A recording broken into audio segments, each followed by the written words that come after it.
사랑과 내가 풍성하신 살아계신 하나님 아버지, 너무나도 큰 구원의 은혜를 우리에게 허락해 주셔서 감사함을 드립니다. 오늘도 그 구원의 은혜에 감사하며 한 주간 우리를 붙드시고 지켜주신 그 은혜에 감사하여 이 거룩한 주일 하나님을 예배하며 주님을 높입니다. 하나님, 오늘 온종일 우리와 함께하여 주시고 우리의 예배를 받아주시며 주님께서 찾으시는 참된 예배자로 하나님 앞에 설 수 있도록 하나님 베풀어 주신 그 크고 놀라운 은혜에 감사하는 은혜의 사람으로, 믿음의 사람으로 세워지는 오늘 하루가 되게 하여 주옵소서. 오늘도 주님 말씀 앞에 섰사오니 말씀에 큰 은혜를 허락하여 주시고, 오늘 또 마음을 담아 드리는 모든 예물의 손길 위에, 또 간구 위에 응답의 은혜를 허락하여 주시옵소서. 성령 하나님, 우리에게 한 말씀 허락해 주실 것을 믿고 감사드리며 살아계신 예수님의 이름으로 기도드립니다. 아멘. 하나님께서 우리에게 주시는 말씀입니다. 누가복음 17장 11절에서 19절 말씀입니다. 누가복음 17장 11절에서 19절 말씀 함께 보겠습니다.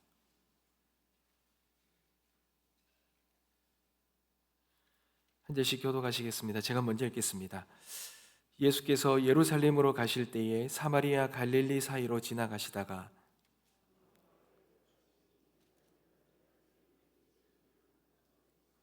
소리를 높여 이르되 예수 선생님이여 우리를 불쌍히 여기소서 하거늘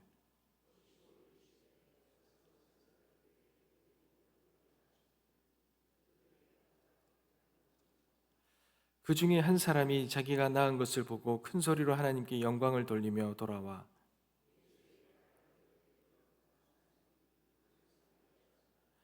예수께서 대답하여 이르시되 10사람이 다 깨끗함을 받지 아니하였느냐? 그 9은 어디 있느냐?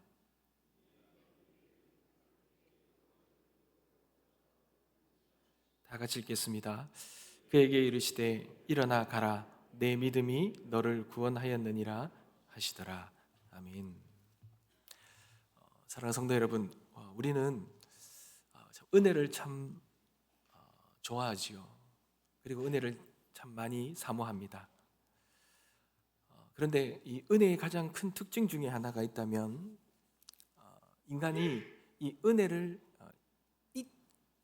잊기 쉽다는 것입니다.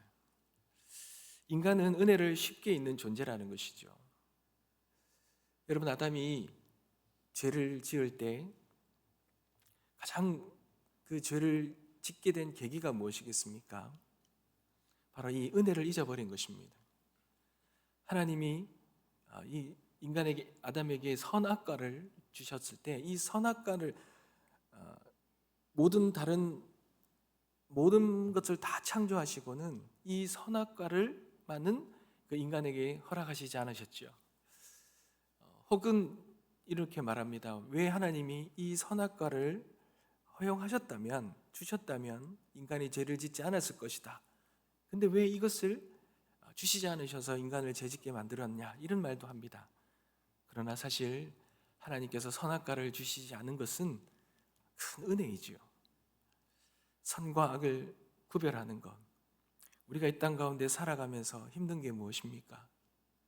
이 선과 악이 우리가 구별되고 우리가 감당하려니 어려운 것이죠. 하나님은 이 선과 악을 구별하는 모든 것은 하나님께서 하시겠다. 그리고 우리는 그저 하나님이 만들어 놓으신 이 완벽한 온전한 이 에덴이라는 세상 속에서, 하나님이 만들어 놓으신 모든 그 완벽한 환경 속에서 그 은혜만을 누리는 그런 존재로 하나님이 우리를 만드셨죠. 그러나 그 은혜를 잊고 마치 하나님이 그 선악과를 주시지 않은 것이 무언가 인간에게 큰 은혜를 주시지 않은 것처럼 그렇게 느끼고, 그리고 그 죄를, 선악과를 범하며 죄를 지었을 때 아담이 가장 사랑하고 하나님 주셨을 때 너무나도 뼈 중에 뼈요 살 중에 살이라고 그렇게 너무나도 감사했던 그 하와를 당신이 나에게 준 이 하와 때문에 내가 죄를 지었고 범죄하였다고 그렇게 불평하지 않습니까? 사랑하는 성도 여러분, 그렇습니다. 우리는 은혜를 참 사랑하고 참 사모하지만, 그래서 큰 은혜를 우리가 받지만, 그러나 이 은혜를 너무나 쉽게 망각한다라는 것이죠. 여러분, 오늘 이야기는 너무 잘 아는 이야기지 않습니까? 10명이 고침을 받았는데 감사하러 돌아온 사람은 단 1명밖에 없다는 이야기입니다. 그 9명은 그 은혜를 받았지만, 그러나 그 은혜에 감사할 줄 모르는 자라는 것이죠. 사랑하는 성도 여러분, 우리는 이 9명에 속합니까? 아니면 감사하러 온 1명에 속할까요? 예수님께서 예루살렘으로 가실 때에 사마리아와 갈릴리 사이에 지나가시다가 한 마을에 들어가셨습니다. 나병 환자 10명이 예수를 멀리서 보자 소리 높여서 예수님께 부르짖었습니다. 예수 선생님이여, 우리를 불쌍히 여기소서. 당시 나병 환자는 율법상으로 이 사람들에게 가까이 올 수가 없었습니다. 하지만 그들은 멀리서 예수님을 보고서는 가만히 있을 수가 없었습니다. 자신들을 불쌍히 여겨달라고 그렇게 외쳤지요. 그럴 때 예수님은 그 외침을 외면하지 아니하시고 그들의 그 부르짖는 소리를 들으셨습니다. 사랑하는 성도 여러분, 하나님의 은혜는 아무리 거리가 멀어도, 아무리 어떤 물리적인 상황이 어렵다 하더라도 하나님의 은혜는 그 거리와는 상관이 없습니다. 마음의 부르짖음, 그 부르짖음의 소리는 언제나 주님께 닿는 것이죠. 시편 145편 18절 말씀을 보면 여호와께서 자기에게 간구하는 모든 자, 곧 진실하게 간구하는 모든 자에게 가까이 하시는도다. 우리가 그 간절하여 부르짖는 그 부르짖음에 우리 주님은 그 진실함을 들으시고 언제나 우리와 가까이 하시는, 그런 우리의 부르짖음을 들으시는 주님이심을 잊지 마시기 바랍니다. 우리가 기도하는 모든 기도에 주님께서는 우리와 가까이 하시며 그 모든 기도를 들으시리라 믿습니다. 주님은 그 소리를 들으시고 그들의 그 몸을 보시고는 그렇게 고쳐주시죠. 가서 제사장들에게 너희 몸을 보이라 하셨더니 그들이 가다가 깨끗함을 받았다라고 말합니다. 여러분, 여기에서 보시면은 주님께서 그들의 병을 고치시기 위해서 가서 너희 제사장들에게 너희 몸을 보여라 그러죠. 여러분, 먼저 치유하시지 않으셨어요. 이들은 낫지 않았어요. 근데 주님은 가라고 먼저 말씀하셨습니다. 예수님의 그 치유와 회복의 그 과정과 방법을 보면 하나의 특징이 하나 있어요.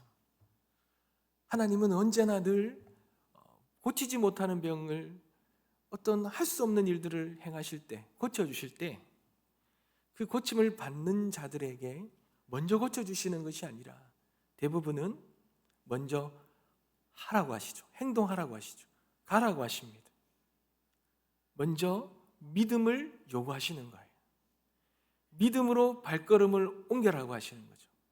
그러니 모든 것의 회복과 모든 것을 고치는 그 전에는 반드시 믿음의 모습을 하나님은 요구하신다는 것입니다. 그들은 믿음으로 발걸음으로 걸어간 것이죠. 근데 그 믿음의 발걸음에서 그들의 병이 나은 것입니다. 사랑하는 성도 여러분, 믿음은요, 순종의 발걸음을 내디뎌야만 역사가 이루어집니다. 여러분, 요즘에 자동문이 많잖아요. 여러분, 자동문은 멀리서는 절대로 안 열립니다. 한 걸음 내디딜 때, 그 문 앞에 와서 내디딜 때 문은 열리는 것입니다. 하나님도 순종의 발걸음에 그 역사가 있어야지만, 그 믿음이 있어야지만 그 믿음으로 열어주시는 것입니다. 히브리서 11장 6절 말씀에 믿음이 없이는 하나님을 기쁘시게 하지 못하나니. 사랑하는 성도 여러분, 믿음의 발걸음을 내디디시기 바랍니다. 우리의 삶에 주님이 요구하시는 부분이 있다면 바로 이 믿음의 발걸음이라는 것이죠. 그런데 이 10명의 이 나병 환자가 이 믿음의 발걸음을 걷지요. 그런데 그 놀라운 일이 일어난 것입니다. 그들의 나병이 낫게 된 것이죠. 그런데 그 병이 낫고 난 후에 일어난 일은 우리의 이 상상과는 생각과는 좀 벗어난 결과가 나오지요. 15절 말씀입니다. 그 중에 한 사람이 자기가 나은 것을 보고 큰 소리로 하나님께 영광을 돌리며 돌아왔다라고 말합니다. 여러분, 10명이 다 은혜를 받았습니다. 그런데 감사한 사람은 오직 한 명뿐입니다. 데살로니가전서 5장 18절에 보면 범사에 감사하라, 이것이 그리스도 예수 안에서 너희를 향하신 하나님의 뜻이다 라고 그랬습니다. 그런데 어떻게 이런 놀라운 은혜를 받았는데 그것에 감사함으로 반응하는 자는 한 명밖에 없냐라는 것입니다. 그럴 때 주님께서 이 감사로운 이 한 사람에게 이런 말씀하시죠. 그에게 이르시되 일어나 가라, 내 믿음이 너를 구원하였느니라 하시더라. 다른 9명은 육체의 병을 고침받았지만 감사로 돌아온 이 한 사람은 육체의 질병뿐만 아니라 영혼의 질병, 영혼의 죄까지 치유받으며 영혼의 구원을 얻는 놀라운 은혜를 입은 것입니다. 사랑하는 성도 여러분, 감사는요 단순한 예의가 아닙니다. 감사는 단순한 감정의 표현이 아닙니다. 믿음의 반응인 것입니다. 내가 어떤 은혜를 받았는지, 내가 정말 진정한 은혜를 받고 누리고 있는지를 정확하게 알려주는 그러한 반응이기 때문에 그래요. 나에게 진짜 참된 믿음이 있느냐 없느냐는 여러분이 감사로 알 수 있다는 것입니다. 외형적인 변화, 외형적인 치유는 모두에게 있을 수 있습니다. 그러나 내적인 변화, 이 구원은 감사하는 자에게만 임했다라는 것을 잊지 마시기 바랍니다. 여러분, 감사는요 은혜에 대한 영적인 영수증입니다. 하나님께 받은 은혜를 마음에만 두시지 마십시오. 그 감사를 하나님께 은혜로 표현하시기 바랍니다. 그리고 감사의 삶을 살아가시길 바랍니다. 그래야 이 은혜가 완성되는 것이지요. 사랑하는 성도 여러분, 나는 어떤 은혜를 받았습니까? 나는 그 은혜를 얼마나 기억하고 감사하고 표현하며 살아가고 있습니까? 나는 감사로 주님께 돌아가는 사람입니까? 아니면 은혜만을 받고 나의 길을 걸어가는 이 9명 중에 한 명입니까? 우리에게도 때로는 병을 고쳐주는 그 병나은 9처럼 하나님께서 늘 은혜를 주실 때도 많습니다. 혹여나 은혜를 잊은 채로 살아가고 있지는 않습니까? 구원의 놀라운 은혜를 우리가 받았는데도 우리가 감사함이 없이 살아가고 있지는 않습니까? 오늘 이 말씀을 붙들며 진정으로 돌아와 주님께 감사하는 그 한 사람의 그 믿음처럼 우리도 진정한 감사의 믿음으로 온전하게 나아가는 하나님의 거룩한 백성 되시길 주님의 이름으로 축복합니다. 기도하겠습니다.